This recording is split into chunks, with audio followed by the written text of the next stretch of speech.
What's going on, guys? Welcome back to a brand new video, and today it's going to be a rebuild. We're going to be rebuilding Southampton, who unfortunately have just been relegated to the Championship, and today we're going to play as many seasons as it takes to take them back to the Premier League, and on top of this, win a Premier League title. So we're going to have a little look at this club first of all, but I do want to quickly say before we get into it, if you guys do want to see more rebuilds on this channel, please do leave a like, subscribe, and also drop a little comment below on what team you want to see. I'm going to try and start a sort of series called Challenge Rebuilds, where what would be ideal is for you guys say a club and also a challenge. For example, rebuild Southampton until you win the Premier League, or it could be rebuild a certain team like Chelsea, off the top of my head, only signing Spanish players or something. Something really random. Do let me know, and the one which gets the most likes, I will be doing. But let's go ahead and talk about Southampton then. So the real challenge is with the whole point of this is obviously they have just gone down, which is never nice to see. A team with a lot of good youngsters, to be honest. And we are going to be selling a lot of these youngsters, and also obviously the players like Ward-Prowse, etc., if we can inside the game, because they are going to go in real life. So we're going to kick things off right away by going into the squad and quickly just looking, because there's a lot of players in here which we're going to be saying goodbye to, as long as we get offers to. So I mean, the likes of Ward-Prowse, who are 100% going to sell, he is definitely going to leave in real life. Kyle Walker-Peters, probably someone that might not go in real life, but he's a good player on this game to the point of where, like, I am going to let him go to make it a little bit more realistic, because he isn't going to want to play in the Championship. Che Adams is on the fence. He might go, he might not go. The likes of Orsic, even a player which a lot of Premier League teams and abroad clubs might be interested in picking up. The likes of Ben Narek as well. Obviously Salisu. You've got Diallo.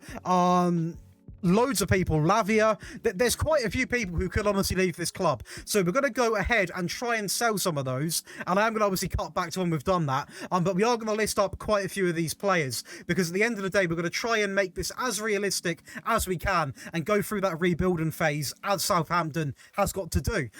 Unfortunately, because we've not got that database to do so, we are still going to be in the Premier League, which is arguably going to be harder, because obviously we're going to have a weaker team and we're going to be in the toughest league in the world with a weaker team than what Southampton had, so we might even get double relegated. Hopefully not, but it is going to be a really big challenge, I can't lie to you guys, and we don't know how many seasons we're going to be here for. The whole point of this challenge is to take Southampton back. Obviously they are technically in the Championship, but take them back from where they've been relegated to what we're going to try and do, Premier League champions. I'm going to predict 5 seasons, but hopefully we get it done before, but we're going to carry on until we've completed it. In terms of the club info then, so going into this season, we are going to be predicted to finish 17th. Be interested to see what it would be without some of the players we've got. More 19th, I think. But overall, in terms of like the training facilities, youth facilities, etc., they're actually quite good standard. To be fair, we are going to be losing our captain, so we're going to have a new one. It's never nice when your captain obviously leaves, although in this case we are pretty much forcing him out the door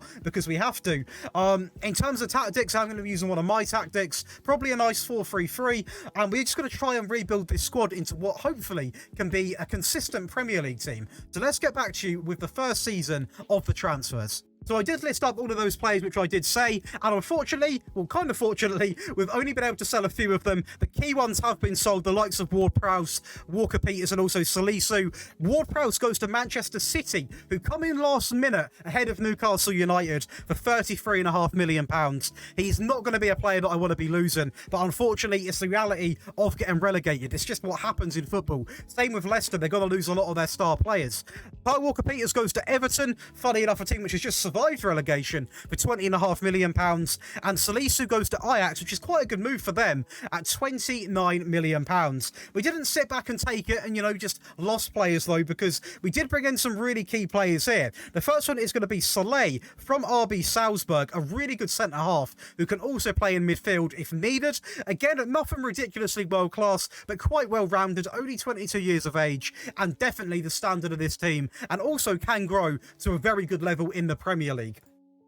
Going over to the next player, it's a player which is very popular on FM. In fact, if I'm right, one of the most popular signings to date on this game. A signing I've never actually made on this channel. Alex Scott comes in, and this player can really do it. He can play pretty much everywhere in the midfield, in deeper positions in midfield, and also going forwards. Some really good stats right from the start. And again, you're essentially paying for the age. He is 18, so tons of potential to grow into himself, and it's just a really good midfield player in general, and adds a lot to this team. And to finish it off, We go to Watford, obviously a player who has gone to Brighton, but not on this save. So we have obviously poached him from Watford for £35 million. And this guy's just ideal because essentially you're signing a player who's only 20, still got tons of potential, really good attributes. So the real key thing, arguably the best thing I like about him, is he can play in 4 positions, also an incredible standard. So he covers 4 areas. It's a very good versatile player, covers a lot of areas, as I just said. Ideally, I think we're going to be playing him sort of on the wing, because obviously Che Adams didn't leave and things like that, although he was listed on several occasions. But the team does look quite strong now, to be honest.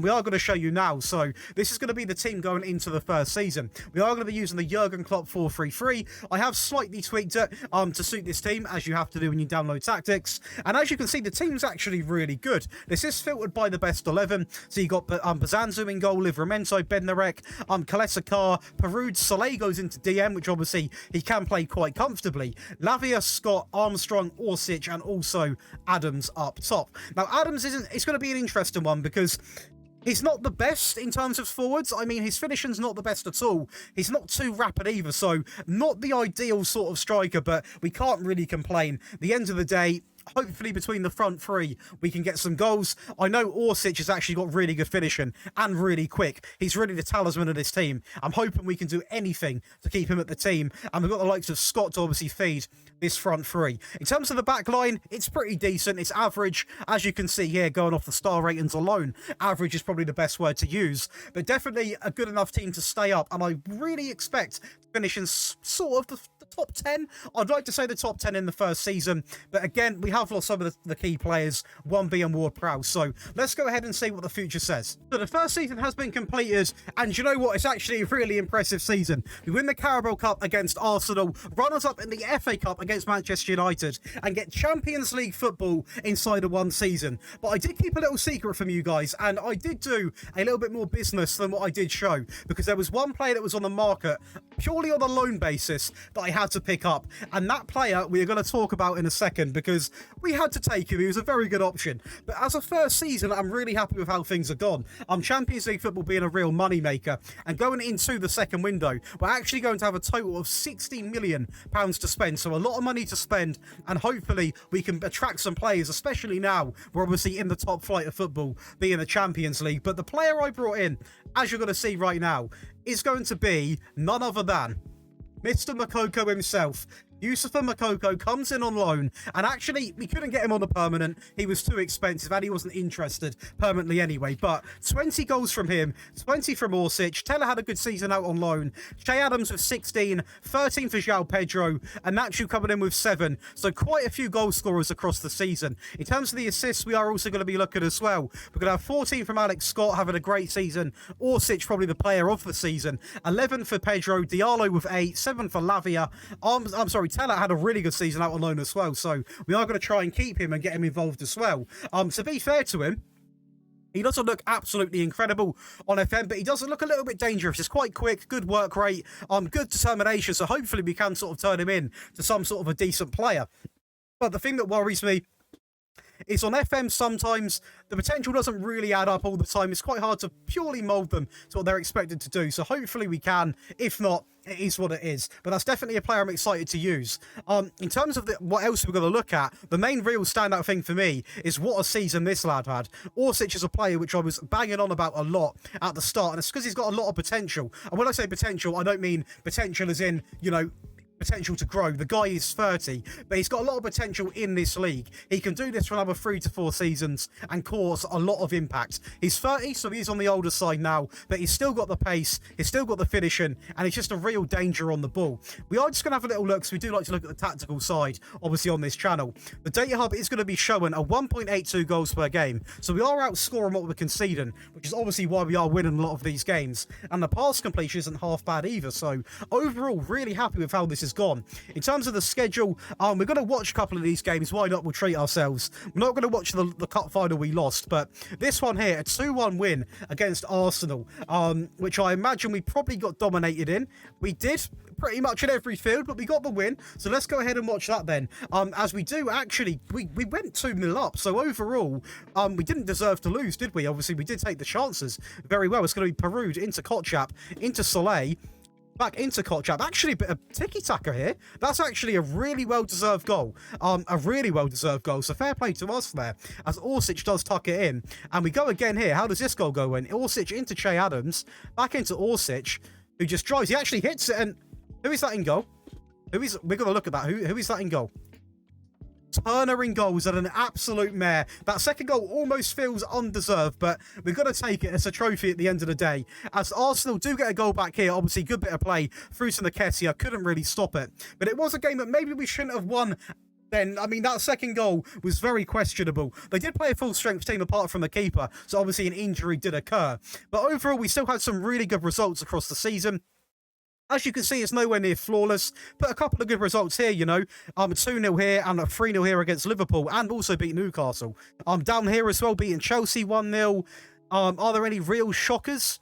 Not really. Losing to Liverpool's to be expected. City, Fulham, again a team which we probably should be beaten with this team, but nothing too outrageous, to be honest, and also some quite impressive results in there against some of the big teams. So for a first season, I'm definitely going to take it. And now let's go into the second season and see if we can strengthen. So this is going to be probably one of the best free transfer windows I'm ever going to post on this channel, especially attracting the players that we did to Southampton. Obviously, I know we've got Champions League football, but let's talk about that in a second, because the players we've brought in are absolutely incredible. We look to none other than Skriniar from Inter Milan on the free, by the way, Reece Nelson from Arsenal on the free, and Ceballos from Real Madrid on the free. We do spend a little bit of money bringing in Kakir in goal from Trabzonspor for 10.7 million, and Satranio from Inter for 10.2 million. Obviously, Makoko is going to be leaving. Che Adams, possibly contract is coming up, doesn't want a new one, so that is why we brought in another striker as well.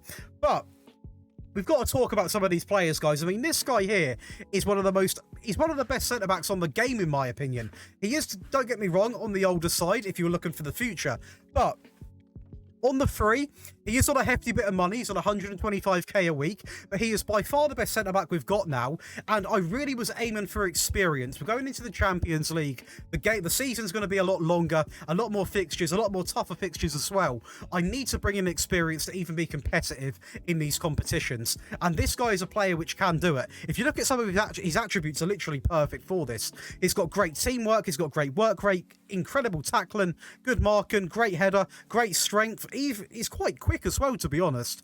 Good bravery, good aggression. He's just a really solid centre-back, and I'm very surprised he chose us over, I think it was Newcastle, and also Dortmund wanted him on the free. But we've come in and obviously got some appeal, so we might have paid him a little bit more, to be fair, but definitely happy to have him at the club. Reece Nelson also comes in, a player who, I'm going to be honest, I wouldn't have probably went out and spent money on signing, but on the free, not a bad player at all. Quite quick, good agility, good bit of flair, not the best finishing, definitely more of a creator than a scorer, but not a bad player to bring in on the free either. And also, we'll get a decent bit of game time. And to finish it off, Dani Ceballos, I know, got a fair bit of stick, obviously, when he was over in England.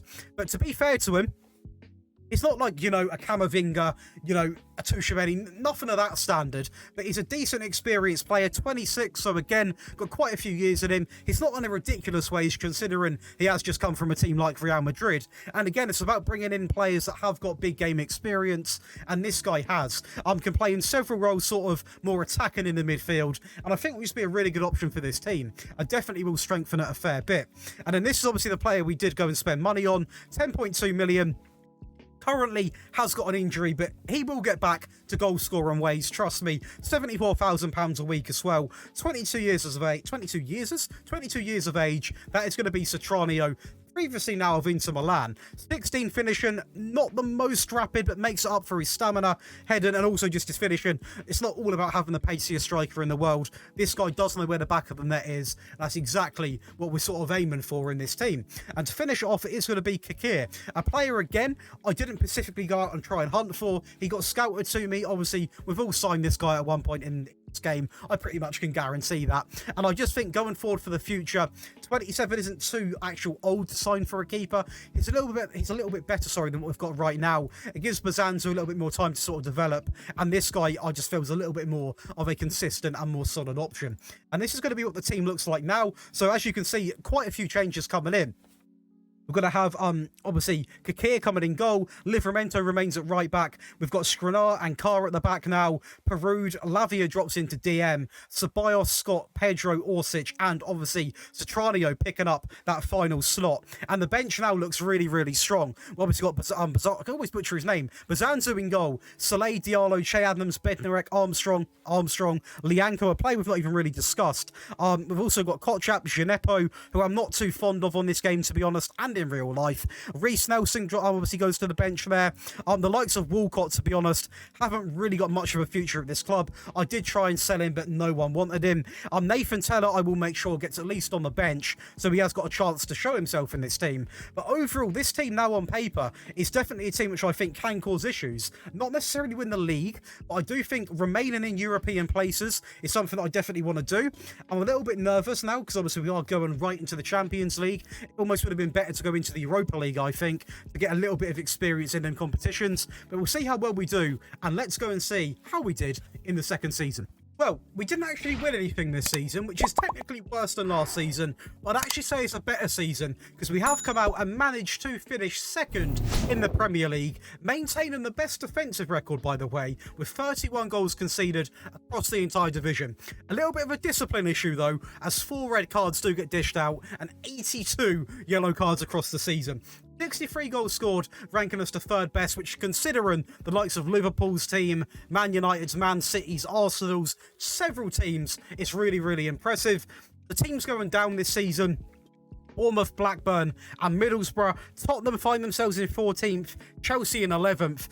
Who have Chelsea got as manager? No one. They currently don't have a manager. Okay, what about Tottenham? Okay, still got Harry Kane though, which is very interesting. But no, to be fair, I'm not too gutted about it. Finishing second this early on into any rebuild is really impressive. But we are going to go ahead and have a little look at some of the actual schedule first. So how bad was it then? Because obviously we finished quite well, but definitely with some rough patches. We started off the season really well. A 4-0 win here, 3-2, 1-0, 1-1, 0-0, 2-2. It feels weird, you know. Playing a team like Juventus in the second season with Southampton feels way too early to be doing that, I've got to be honest. We did bounce back in this game here, though. Beat Tottenham, beat Atletico Madrid. What a game that must have been. I'm going to watch the highlights for that. That is an absolute crazy fixture. Southampton against Atletico Madrid, and we've come out and won 2-0. Satrano getting both of the goals. What were the goals like? Are they good quality? More of a direct ball there. Shocking bit of keeping from Oblak, and it's not a bad bit of play, to be fair. Quite direct, so we are going to take that one. Ceballos in the midfield now, a ball over the top. Poor bit of defending. It is actually going to be Camadeline back with a ball and into Satrano. Very good ball and a very good header. And this is why I brought in experience, guys, because I do believe bringing in the likes of people such as Dani Ceballos is a real key reason to why we are actually somewhat competitive in the Champions League. I mean, what did the group look like in the end? We did obviously get through to the group, so obviously we lost quite early on, but we out-qualified Atletico Madrid. I mean, that's a really good statement to have in the second season. We did lose a fair few games, I'm going to be honest, even a loss there, back-to-back to Leeds and Wolves, but overall, there's no real shocks here. The Milan fixture is actually quite close. We won in the first leg, lost in the second one, away to be expected. But we picked up some quite good results here as well towards the end of the season. Probably securing that second place, to be honest. Two pretty much guaranteed wins here. Liverpool, quite a good point there. Aston Villa, maybe a bit disappointing there against Palace, but a 2-0 win last game of the season. And Satrano's scoring a lot of goals. So the second question I've got is, how many did he get? He got 31, which is absolutely incredible from him. Developing into some striker now, I imagine. Really good attributes on him. I mean, 31 goals, 5 assists, a really complete striker. I almost do want to bring someone else in, though, just in the sense of a little bit of competition, and if there's any of these like so-called, you know, wonder kids that, you know, everyone likes to sign, your Fergusons, etc., I would still go for one. Orsic was 17, 12 for Pedro, so I've got to say a little bit of a drop-off, considering the first season we had quite a few players with over sort of the 10 goal mark coming in. How did Teller do? Because obviously He's very hit and miss. Yeah, okay. 1 assist across the season. I don't reckon he got used too much either. Reece Nelson not having a great season either. It's a little bit gutting. I was semi-expecting it because he's really good in real life, but in the game, maybe not as good. Alex Scott having an okay season. Orsic again having a fantastic season, by the way. João Pedro as well, who actually got the best match rating. Who played a lot of games, by the way. That is going to be Sotrano, and the worst, obviously, probably all the people that didn't play, but Teller's going to be way down there as well. Overall, I'm not too gutted with this season. I feel like it's a little bit worrying that we've got a little bit of a drop-off in the sort of goal contributions in terms of the goal scorers, because in the first season we were really hot on that, don't get me wrong. What about the data hub? What is that saying? 1.66, definitely a lot better at defending, and I'm going to put that down simply to a new goalkeeper and bringing in obviously a world-class centre-back on the free, by the way. So that side of the game's definitely cleared up. I think now going into the next transfer window with the, how much? £65 million we've got. We're going to go and hopefully see if we can bring in a world-class striker or a sort of world-class wonder kid striker who is going to become world-class, and maybe even another creative midfielder. So we're going to talk about some of the players going out first before we do talk about the players coming in. And we actually let a few players go on the free. Players that didn't want to pretty much sign contracts. The likes of Che Adams, a player who, to be honest, is only going downhill from now on. He is 27, frees up a little bit of wage as well. He simply didn't want a contract. Elanusi goes to Saluso for 5.5 million. And Stuart Armstrong gets his move finally to Hoffenheim for £1.5 million. But the players that we brought in, you can see here, by the way, some more players that we do sell. Obviously, Smallburn going to Bristol for 2.1 million. The rest are simply players that just didn't really want any contracts, this being one of them. And you know what? Overall, I don't think the business has been that bad. We've actually done quite good business, and some of the names we've brought in this window as well are really, really strong. 2 players to bring in, and that is going to be Benjamin Sesko from Leipzig. £71 million, by the way. Quite an expensive player, but again, tons of potential and fits into this system. This system's sort of designed about feeding the striker, so he doesn't need to be the most rapid. I like this guy because he's really good in the air, great at finishing, and just sort of he reminds me a bit like a Harry Kane sort of figure. He's not the most quick, but he's a bit of a lump, you know. He can get in the box. When he gets the ball and has a shot, a very good chance of hitting the back of the net. That's exactly what I like about him. Obviously, he can be battling out with Sotrano as well, and they both offer something a little bit different. And the next player is going to be Malacia from Manchester United, a player which I didn't expect to bring in necessarily, but he obviously isn't having the best time at United on this game. Maybe in real life as well, depending on what your opinion is. Let me know in the comments. But overall, he's a player who I think is going to give very good competition. He's actually probably going to start ahead of Perud. He is slightly better with the current ability, and he's also very good going forwards, which is something I'm slowly trying to turn this Southampton team into. A little bit more of an attacking team that takes risks and therefore will score more goals. And I think he suits it really, really well. And looking at the team on paper, which we are going to do so now, it's shifted up a little bit again, as we actually do have Kakir in goal still. We've got Livramento, Skriniar remains at the back, Soleil, Malacia, Lavia, Scott, Ceballos, João Pedro, Orsic and Sesko. The bench looks even more strong now. Some really key figures on that bench. And just looking at this team now, for me, it's a team that is pretty much guaranteed. Not guaranteed. Nothing's guaranteed. But it's a team which quite easily could get in the top 4 again. I mean, this front 3 now is a real force. All developing quite nicely. João Pedro turning into some player as well. It's just, he's always quite a good sign. I never have really signed him and it's not done well. Orsic remaining still at a very good standard. He's obviously getting a little bit older, but still young enough to obviously absolutely smash the Premier League. And Sesko, I think, is the final piece to this puzzle. A couple of tricky wingers that can feed him. Alex Scott that can obviously feed the front 3 as well. Ceballos had a great season last year. Lavia, one of my favourite DMs in the game. Livramento, tons of potential in him. The backline's actually really solid now, and also a really good keeper. And if we did need to turn to the bench, we've got the likes of obviously Sotrano that can come on, cause issues. We've got Teller, Reece Nelson, some really good players. Even Gineppo, I know I did slate him, but if you do bring him on, his finishing's abysmal, but he is absolutely rapid, so he can come on and cause some issues if and when needed. And also we've got some good defensive subs, by the way. We've got the likes of Lianco, Carr, Bednarek, Potchap, midfield again, possibly an area, or is an area we need to strengthen, as we do actually. We go down here, we're quite lacking in midfield rotation. Very quite lacking, so that's one area we probably should have got another player in. But overall, I'm really confident going into this next season. Let's go into the third season, and hopefully we can at least win one of the English trophies again. Well, I can't quite believe what I'm seeing, because it turns out the challenge has already been completed. In Season 3, we have won the Premier League, not on goal difference or points. We've actually got the same points as Man City, the same goal difference as Man City, so I think that means the head-to-heads, which is obviously what we want, so we are going to go and check that out. We also won the FA Cup against Chelsea, which is a really good statement, and also got to the semi-finals of the Champions League against Liverpool. We were the best at scoring goals, slightly worse at conceding, but the fact we've already completed this challenge is absolutely mind-blowing. So do let me know if you want me to somewhat carry this on to try and win the Champions League. I will keep the save file, but this is absolutely incredible. We are going to go ahead and have a look, but I think that deserves a little like on the video and a subscription. But let me know, because that is one hell of a rebuild. In terms of the data hub, we've got to look at this first of all, because we've got a lot to cover.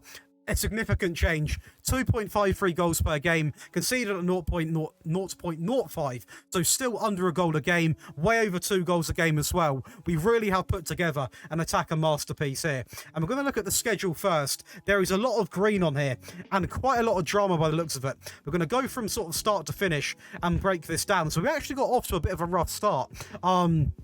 I say that, we won the first 2 games. Then we went on a spree of 4 games without winning, which you can see here, which did include Man City and Liverpool, to be fair. Quite funny that they're the 2 teams that we got points against, which is quite funny to see, considering we lost to Brighton and Leicester. We then bounced back against Partizan with a 3-0 win, a draw against Arsenal, which, by the way, the fact that we're competing and getting points out of games against City, Liverpool and Arsenal is absolutely fantastic. I've got to watch it just to see a 2-1 win against Barcelona. What team were they playing? Wow, a full-strength team. We had to watch this game against Barcelona, a 2-1 win. Although it was at home, it's still a very impressive result. As we do win the ball back here from Gavi, it's going to be Satrano picking it up and finding a great finish into the top right-hand corner. Barcelona really got caught off guard here. I do think they find a way back into the game quite relatively easily, though, as Koundé goes down the wing into a rapid Dembele, an injured Dembele. Quite funny, that is literally what his career is at the moment. Injuries after injuries. So the fact he's injured in the game, bit of realism, I suppose. But we do, however, bounce back to get the win. Again, it wouldn't have been a bad result if we wouldn't have won this game, because it's not to be expected, as it is going to be Satrano who picks it up and finishes, inside of 78 minutes to pick up the win in a game which, to be honest, we didn't even get dominated in. They did obviously have a little bit more in everything, but their team is literally a world-dominating team. Our team, not quite that. That's the Barcelona game out of the way. Then a game which I'm still surprised we actually managed to win. We then go ahead and beat Manchester United, Ipswich Town, and a 4-0 win there. Quite an easy one. Aston Villa, we lose to Feyenoord, beat Newcastle, a 6-1 win against Galatasaray, 9-0 against Stoke. Lose to Crystal Palace, of course. Beat Barcelona, lose to Crystal Palace. We do love to see that. Where's this other Man City game, which I assume is the reason we won the league? Wow, we actually destroyed them in this. Absolutely destroyed them. What team were they playing? Okay. What manager have they got? I'm mind blown. Roddick. What has happened with Manchester City? I have to watch a 5-0 win. I'm sorry, I've got to watch a 5-0 win. I mean, I don't know what I am seeing right now. Orsic, Sesko. Oh, Sesko's playing. That's cool to hit. I mean, I'm honestly mind blown by this. I don't know how we have come out and made Man City look so stupid over 2 legs. They've still got the exact same team, just a manager, which, to be honest, I've never heard of in my life. A great goal there from Orsic, by the way. A player I'm surprised we've kept this easily, to be honest. Sesko picks up the ball on the left here. Is he going to cut it back? He is going to cut it back. Into Dani Ceballos, into Orsic, into Scott. That is a wonderful goal. Dani Ceballos played a part in it as well. A player which I knew would do so well in the Champions League. Reece Nelson getting some game time as well. Livramento over the top. They've also got Theo Hernandez, by the way.